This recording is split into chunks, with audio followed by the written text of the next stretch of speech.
Here's Brody Brazil. Well, if I'm being honest, I actually debated even making this video because, as expected, as anticipated, we did get that agreement announcement this morning, the press release from the governor of Nevada's office in collaboration with the A's and Las Vegas and Clark County.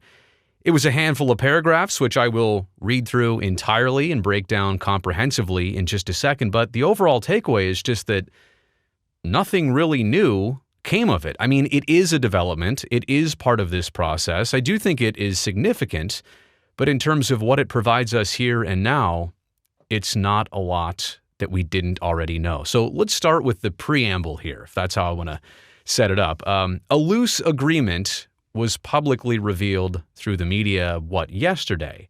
So from yesterday to last night, we found out that there would be this announcement, this agreement announcement coming out. It's no surprise that it happened today. So we've gone from kind of close to now announcing something together to seeing it presented publicly to the Nevada legislature, apparently right around the corner. I do still think this is the biggest development of potential relocation for the A's since April 19th, when they officially turned all their focus to Nevada and Las Vegas and really turned their back on the city of Oakland and Howard Terminal. And also changing sites like midstream since then. Yeah, that's pretty relevant, but I do think in terms of developments, this is the biggest one since the A's initially started looking towards Southern Nevada. I also, like I said before, figured that some details would be included here. We've seen some of it on social media through various reports and reporters, but nothing official in terms of the language being presented. And I also want to say the reason that this is a big development is that it's a roadblock avoided. I mean, it was possible that the state of Nevada and Clark County and the A's just couldn't see eye to eye financially or couldn't get close enough together to actually put forth this effort. But that's where they've arrived, and so this is what they've come up with. From Carson City, Nevada, Governor Joe Lombardo announced today a tentative agreement between his office, the A's organization, Treasurer Zach Conine, and Clark County officials to forward a bill for consideration by the Nevada legislature that would bring Major League Baseball to the Strip. Quote, this agreement follows months of negotiations between the state, the county, the A's, and I believe it gives us a tremendous opportunity to continue building on the professional sports infrastructure in Southern Nevada, said Governor Joe Lombardo. Las Vegas is clearly a sports town, and Major League Baseball should be a part of it, end quote. The tentative agreement is being drafted into legislation that will be introduced in the Nevada legislature in the coming days to be publicly debated and considered. And by the way, I can't wait to follow along with what is actually public in that commentary and debate period. I do believe that they either televise it or produce it from a video and audio perspective, so it will be interesting to watch and follow any kind of conversation that happens there. Quote, we're very appreciative of the support from the state of Nevada and Clark County's leadership, said A's President Dave Kaval. We want to thank Governor Lombardo, the legislative leadership, the treasurer, and Clark County commissioners and staff on the collaborative process. We look forward to advancing this legislation in a responsible way. End quote. The tentative agreement includes the creation of a sports and entertainment improvement district for a planned 30,000-seat, publicly owned retractable roof stadium. Circle back on that later. Located on the southeast corner of Las Vegas Boulevard and Tropicana Avenue. Construction is estimated at $1.5 billion and will create more than 14,000 construction jobs. Quote, Clark County has been working diligently to negotiate a deal that will protect the taxpayers of Clark County, as well as the finances of Clark County government in our negotiations with stakeholders.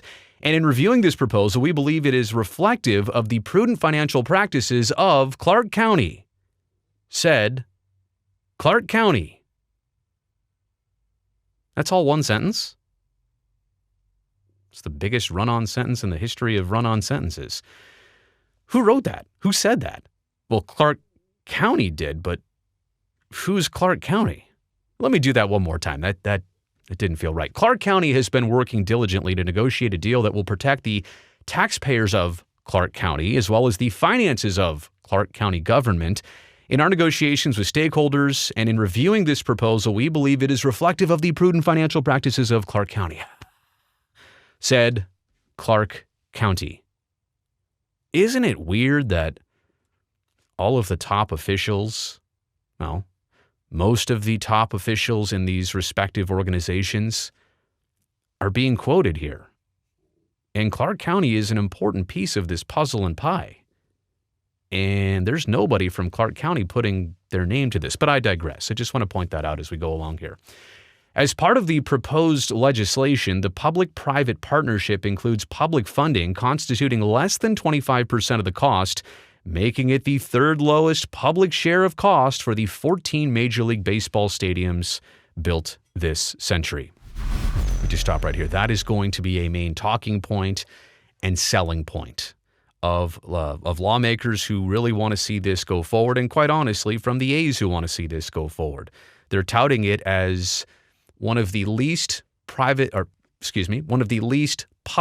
funded parks across the last 14, and one of the most privately funded. However, I think if you watch some other videos here on the channel, you can see the math. It's a $1.5 billion ballpark project.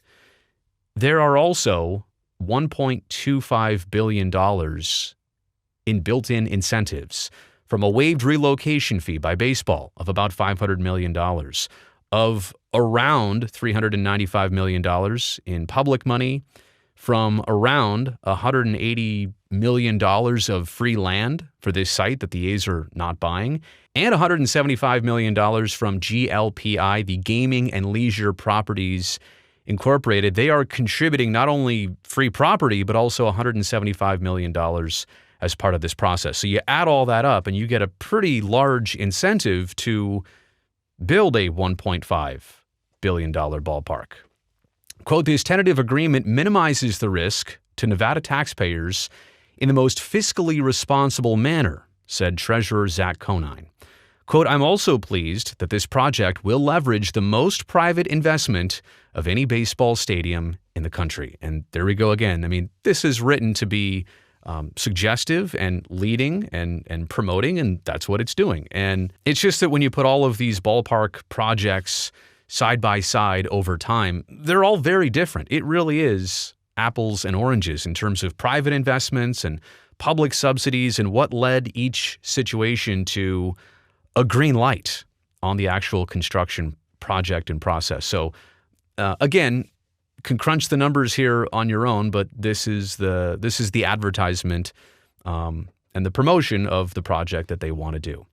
With the Nevada legislature in its final 2 weeks of session, legislative leaders said they were happy to finally have a proposal in front of them that would be publicly vetted by their members. Yeah, I'm sure they're happy. You know why? Because it is their goal to end this legislative session on time after June 5th. They've been in it since early February. It's 120 days. It's intense. It's every 2 years. And if I'm a Nevada legislator, I'm a little bit, spicy about the fact that this was even brought up last minute, within the last month, within the last couple of weeks. And really the language of it, I guess it's in their hands now, but we're talking about a week, including this holiday weekend, for all of this to be digested, discussed, and voted on and properly taken care of, or a special session. But either way, like, this homework assignment is being turned in literally as late as humanly possible.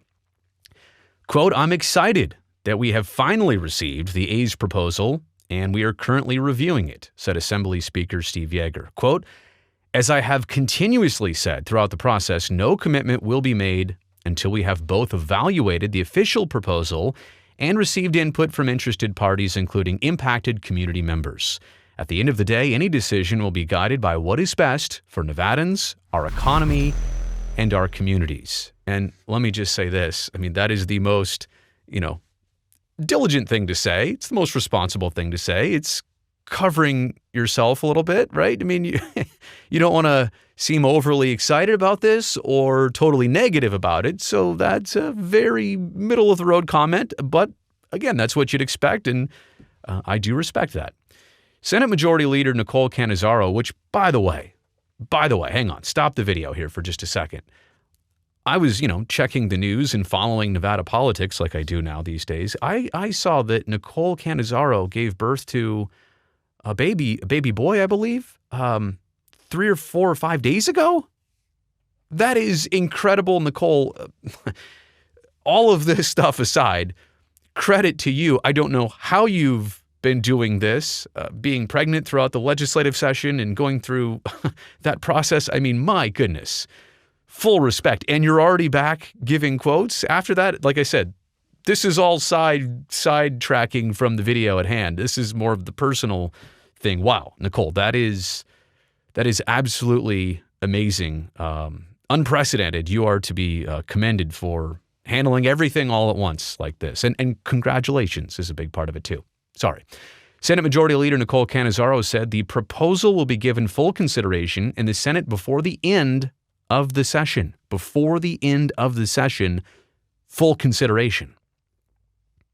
Sounds to me like they're trying to get this accomplished by the 5th of June. Quote, over the time we have remaining during this session, we will give this proposal a thorough vetting to fully explore the opportunity and its impacts on Southern Nevada, said Cannizzaro. So there you go. That was the end of 7, 8, 9, 10 paragraphs, whatever. Now let's do the post-game show. Let's give you all the afterthoughts on this. Let's break things down. And I tried not to interject too much during the statement there, minus the Clark County thing, which was really weird. That's on my list here. But overall, what did we learn new? Where was the public funding mechanism? Where was how this is going to be accomplished? Whose money? I mean, we've all heard the reports of, like 30 years of property tax exemption and a certain amount from the state of tax credits, which 50% are refundable, meaning that you can take those tax credits, turn them in like a gift card to the state, and they'll just give you plain straight cash. $175 million from the state. But again, why wouldn't all of this be spelled out in release if it was so good and if everybody agreed on it and if the public should agree on it and be behind it? Why wouldn't you throw those details out? So, I mean, in essence, we literally learned nothing new. And I'm still telling you, this is a monumental step forward in this process of the A's relocating. But we didn't take anything away from this that we didn't already know. Who covers the overruns? I mean, that's one of the biggest ones right there. We know what projects initially cost, and we know the public funding from there. But what happens if bonds can't be paid back, or if the project itself doesn't produce the revenue and the tax district that's supposed to pay back these bonds that Clark County would be taking out? And on that note, I mean, it really is weird that nobody from Clark County is putting their name or their stamp on this. And I say that because we've known all along that the state of Nevada, they were first in, they are most agreeable to this, they're maybe in a better position to say yes to this. And really it's their tax credits that they're mostly involved in giving out, financially and monetarily. But Clark County's always been the question mark. Do they have the proper funding? Are they in a proper position to do this? Are they interested in this? They've been a little bit non-committal about it. And so to see a quote that was the worst sentence ever, like I've ever seen, and without attribution to anybody, I almost put the red flag. Is there a red flag emoji? I almost put it on here, but that's weird. I'm not saying that's a deal breaker. I'm just saying as of right now, that's weird. I also saw the term publicly owned in there, which I think was the first time I'd seen that. Now, it was my understanding at the Wild Wild West site, those 49 acres, that the land would be purchased by the A's and then turned over to the public, to the Las Vegas, I think, Stadium Authority. And the reason that was going to be is so that the owners of the site and the stadium didn't have to pay property tax. But this one's weird because the A's aren't buying the land, and there is a 30-year property tax exemption, so it seems. So that's what's being asked for. So it is kind of new information, and I'm trying to figure out what that means and what's the strategy behind a publicly owned stadium when it's privately financed and then turned over to somebody else? There's got to be a reason for that. We'll figure out what the reason is. But again, if you don't own the property, you shouldn't be on the hook for property tax, new property tax. And maybe it's a situation where the property tax is reevaluated, because I'm sure what the Tropicana Hotel pays on property tax would be different than the whole thing being redeveloped and started anew. If you've bought a home recently, or you've moved and you've sold one and bought the other, and if the other one costs more, you know that property tax goes up with the assessed value of your home and your property. So publicly owned, interesting. Today would have been a great day to put out renderings, to say, here's our plan, here's how we're financing it, and here's what it's going to look like. And I'm saying this from the Oakland perspective of things, not even the Las Vegas side, but if you were really trying to gain some traction, some momentum, I mean, put out the details, put out everybody's agreement, put out the numbers, and put out some pictures.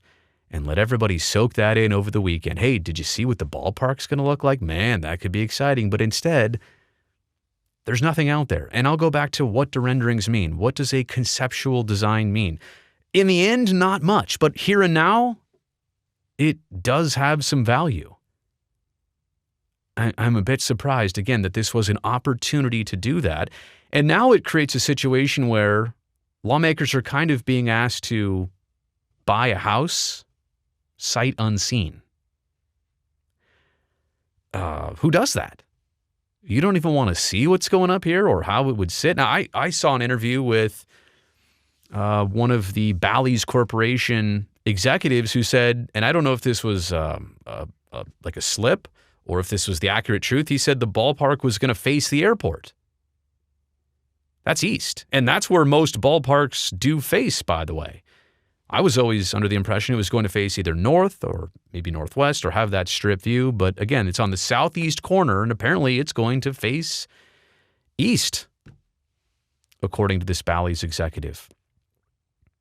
So yeah, still no rendering. So there is apparently language, according to Mr. Yeager, about this, but it's out there and it wasn't presented here. So how are people going to get it? Yeah, details will slowly leak. They'll leak if they're really good for the state. They'll leak if they're really bad for the state. Like all of the, or state and county, I should say, all of the most convincing and concerning things. Ooh, that was good. All the most convincing and concerning things, they will all be brought to the table, I guarantee you, in slow leak fashion in the coming days. You're going to find out little bits and pieces. Who's on the hook for overruns? What are lawmakers? What are they being told by their constituents? And all of this, again, I mean, this is crazy, right? We're here on a Wednesday. The deadline to submit this language is Friday, and it wasn't really clear there. Like, it seems like some people have their hands on this. So I'm going to say that it's been submitted, but has it been introduced? Who introduced it? How's it being presented? How's it being publicly discussed? There's a lot to happen here, but this is essentially happening days before the Memorial Day holiday and the holiday weekend. And then a shorter session, I'm assuming, next week, and literally 1 week left of the 120-day Nevada state legislative session. I mean, the rush on this, the 11th hour nature of this, maybe it's a factor, maybe it's no factor at all. Maybe everybody's got their mind made up already. But that's an interesting aspect of this, that in reverse, one way or another, we'll look back and say that either helped this thing go through or that was a bit of a red flag for those who made the decision. For it to come down to these final, I mean, this could have been, but maybe it couldn't have been addressed in February, March, or April, early April, because I don't think the A's were on track to purchase their first site. I don't think the A's were on track to obtain the free land like they did, what was that, the 4th of May? I've lost track. Beginning of this month. So I think all of these things, we found out about them literally as they were happening. That's how late breaking these opportunities are, and that's how late breaking this situation now is. So here we are at an agreement, announcement. I just said I wasn't even sure I'd make this video and hitting almost close to 20 minutes on it. But let me know what you think about the announcement, the process, some questions you have down in the comment section below. Thumbs up on this video, by the way, since you made it here all the way to the end. That's effort by you. That's commitment by you. And don't forget to subscribe to the channel so that I can see you next time.